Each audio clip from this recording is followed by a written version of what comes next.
Simon Cowell stunned the world. He wanted Susan back for the biggest Britain's Got Talent season ever. Could she rise to the challenge? Born in 1961 in Blackburn, West Lothian, Scotland, Susan was the youngest of 9 children. Her birth was complicated. For a brief moment, she was deprived of oxygen. Doctors wrongly claimed she had brain damage, a label that followed her through school, where she endured teasing and isolation. Only in 2012 did she learn she had Asperger's syndrome. Music became her sanctuary. Inspired by her singing father and supported by her mother, Susan trained with vocal coach Fred O'Neill for 6 years, mastering her mezzo-soprano voice. She faced rejection after rejection, auditioning for TV shows, recording demos, and sending them to labels with little response. Everything changed in 2009. At 47, she auditioned for Britain's Got Talent with I Dreamed a Dream. The audience laughed, the judges were skeptical, but the moment she sang, silence fell. Her voice, full of pain, hope, and resilience, stunned everyone. The clip went viral, making her a global sensation overnight. Her album sold millions, she appeared on international TV, and though she finished second, the world already saw her as a winner. Fame brought pressure, but it also marked the start of her extraordinary journey, one that would face its toughest test yet with her 2022 stroke. After losing the Britain's Got Talent finale on May 31st, Susan Boyle struggled to cope with the sudden weight of fame. She was admitted to the Priory Clinic in London for exhaustion and anxiety, staying for several days before returning home. Even world leaders like Prime Minister Gordon Brown sent their support, and Simon Cowell offered guidance and space. Yet the spotlight didn't fade. Paparazzi camped outside her bungalow in Blackburn. Crowds gathered, and tabloids dissected every detail of her life. Susan signed music deals and performed worldwide. Once called simple, she now had 3 #1 albums within 2 years. Her 2009 debut, I Dreamed a Dream, topped the US and UK charts, making her the oldest debut artist to achieve this, a Guinness World Record. The success continued. By January 2010, the album had sold 4 million copies in the US and over 2 million in the UK, eventually reaching over 8.6 million worldwide. Subsequent albums, The Gift, Someone to Watch Over Me, and Standing Ovation, cemented her place in music, with 7 studio albums totaling around 25 million sales by 2021.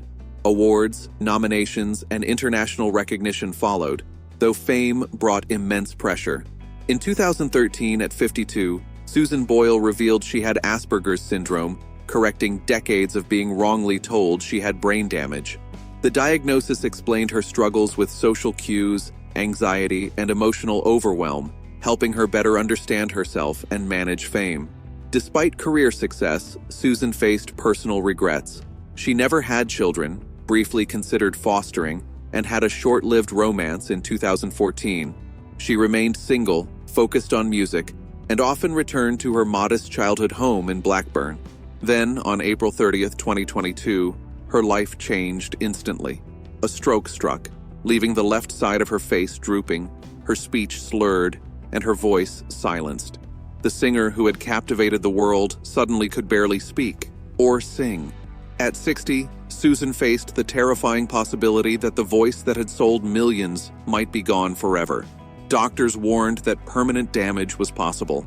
Her left side was weak, her face stiff, and her vocal cords barely responded.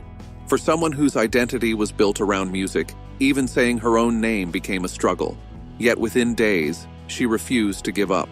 After leaving the hospital in May 2022, Susan Boyle began an intense recovery with daily exercises, vocal drills, and therapy. Month by month, her strength returned, and by late 2023, she had regained most of her voice. The process cost over $50,000, but every small improvement fueled her determination.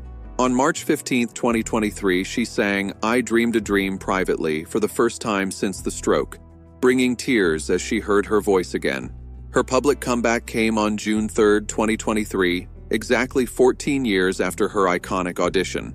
On the Britain's Got Talent finale, she joined the Les Miserables cast to perform the song, sharing with millions that she had battled back from a major stroke. The crowd rose to their feet. The judges were moved. and the moment went viral. By May 2025, Susan was back in the recording studio for the first time in 6 years, recording new music and preparing to tour. She credited her manager, Geraldine, for guiding her through the toughest months and said the stroke had made her stronger. As 2026 approached, her full return became clear. Simon Cowell announced that he wanted her for the anniversary season of Britain's Got Talent, reminding the world that the shy church volunteer from Blackburn, once underestimated and doubted, was now a star who had conquered setbacks no one thought she could overcome. Fans immediately buzzed with excitement, imagining Susan Boyle's return after her stroke. Her 2023 finale performance had already shown she still had the strength to sing, and the idea of seeing her perform again set social media alight. When the 2026 anniversary series premiered in February, her story became the heart of the celebration. The episode revisited her original audition, showing the moment doubt turned to awe, and an ordinary woman became an international star. Though she had finished as runner-up, Susan had sold millions of albums and touched audiences worldwide. Now, her recovery from illness added a new chapter, turning her into a symbol of resilience as well as talent. Her comeback wasn't limited to television. She announced her first major live performance in years at the Summer's End Angus Festival in August 2026, at Brecon Castle Showgrounds, where thousands were expected. Online, she shared her excitement, calling it her first festival show and a dream she had longed for.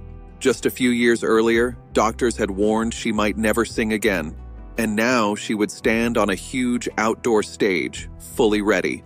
Her return to social media helped build anticipation. After years of silence, she posted updates from the studio, birthday messages, and photos at microphones and mixing boards. Short notes hinted at new songs, drawing thousands of supportive responses from fans who had followed her journey. Each message reflected relief and joy, acknowledging how close she had come to losing her voice and career. By the end of 2025, it was clear. New music was on the way, and 2026 would mark a fresh beginning. Studio sessions progressed, each milestone a small victory over the stroke that had once threatened to silence her.